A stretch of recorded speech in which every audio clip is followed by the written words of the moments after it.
Periyar dam കാണിക്കാത്ത എന്താ? കണ്ടാ ജനങ്ങൾ പാനിക്കാവൂലേ? വളവ് വിസിബിൾ ആണ്. അവിടെ നേരെ പോയി നോക്കിയാലും ഈ വളവ് നമുക്ക് കാണാൻ പറ്റും. ഗൂഗിളിന് തെറ്റ് പറ്റുന്നതുമല്ല. അവിടെ ഉണ്ട്, വളവുണ്ട്, വളഞ്ഞു ഒടിഞ്ഞു.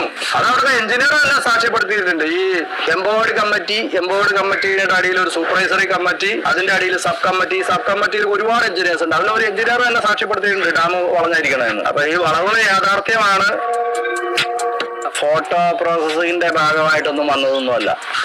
കാരണം ഇത് ചെറിയ സ്ട്രക്ചറാണ്. അത് ഒരു വലിയ സ്ട്രക്ചറിലുണ്ടായ വളവും തിരിവും ഒക്കെ നമുക്ക് ഉണ്ടാക്കിയെടുക്കാൻ പറ്റുന്നതല്ല. ഇത്ര ജനങ്ങൾ മനസ്സിലാക്കണം, ഒരു ഡാമും റിപ്പയർ ചെയ്യാൻ പറ്റില്ല.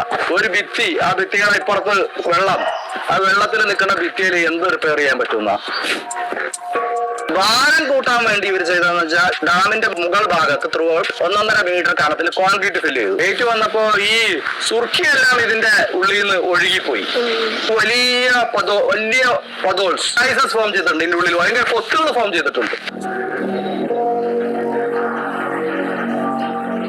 മുല്ലപ്പെരിയാർ ഡാം തകർന്ന്, ഇടുക്കി ഡാമിനെയും തകർത്ത്, ലോവർ പെരിയാറും ഭൂതത്താൻ കെട്ടും തകർത്ത് 120 TMCയോളം വെള്ളം വന്ന് അറബിക്കടലിൽ പതിച്ച് നമ്മളെല്ലാം ഒഴുകി അങ്ങ് പോകും.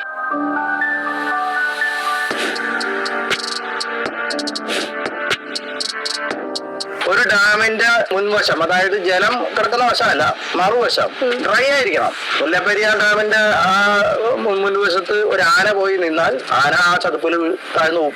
ഡാമിൽ നിന്ന് സുർക്കി മുഴുവനും ഒലിച്ചു പോയി അവിടെ വലിയ ചതുപ്പ് രൂപപ്പെട്ടിരിക്കുന്നു. അങ്ങനെ പാടില്ല ഒരു ഡാമിന്റെ മുമ്പിലും. അത് തന്നെ ഡാം വീക്കാന്നുള്ളതിന്റെ തെളിവല്ലേ?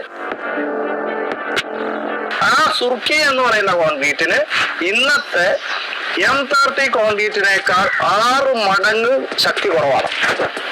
അതാണ് സുർക്കി. അതിന്റെ സുർക്കിക്കൊന്നും വലിയ ബലമൊന്നുമില്ല. പിന്നെ ഇത്രയും നാള് നിന്നത് ഏഷ്യൻ ഡാം സേഫ്റ്റി അതോറിറ്റി കണ്ടെത്തിയത് ഇമ്മീഡിയറ്റ് ഡീകമ്മീഷൻ ചെയ്യേണ്ട 9 ഡാമുകളിൽ ഒന്നാണെന്നാണ്. ഞങ്ങൾക്ക് യാതൊരു പ്രശ്നമില്ല. കണ്ണൂരുകാരനും കാസർഗോഡുകാരനും തിരുവനന്തപുരം എന്ത് പ്രശ്നമില്ല. കടല് കേരളത്തിൽ നിന്ന് വന്ന വെള്ളമാണ്. എന്നാൽ കേരളത്തിൽ മാത്രം പോയാൽ മതി എന്ന് കടൽ ചിന്തിക്കുക. അവർ അങ്ങോട്ട് പോയത് 10 മടങ്ങ് ശക്തിയോടെ സുനാമിയായിട്ട് വരുമ്പോൾ എല്ലാവർക്കും പ്രശ്നമാണ്. സമീപകാല ഈവൻസ് എല്ലാം നമുക്ക് മുന്നറിയിപ്പാണ്. കേരളം തന്നെ ഉണ്ടാകാനുള്ള സാധ്യത കുറവാണ്.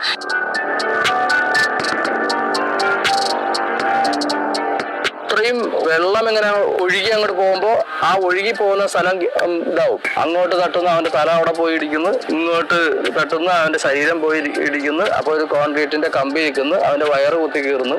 ഇതൊക്കെയാണ് നമ്മൾ കണ്ടുകൊണ്ടിരിക്കുന്നത്. 2018 പ്രളയം എന്ന് പറയുന്നത് പ്രളയം അല്ല. അത് ഡാംസിലെല്ലാം വെള്ളം നിറച്ച് നിർത്തിയിട്ട് പാതിരാക്കി എല്ലാം കൂടി ഒരുമിച്ച് തുറന്നു വിട്ടതാ. നാരായണത്ത് പ്രാന്തൻ ഈ കല്ലുരുട്ട് കയറ്റിയിട്ട് വിടുന്ന പോലെ വെള്ളം നിറച്ചു വെച്ചിട്ട് രക്ഷയിലാണ്ട് വന്നപ്പോ എല്ലാം കൂടി അങ്ങ് തുറന്നു വിട്ടു. മനുഷ്യനെ കൊന്ന സംഭവമാണ്, അല്ലാണ്ട് പ്രളയം അല്ല അത്.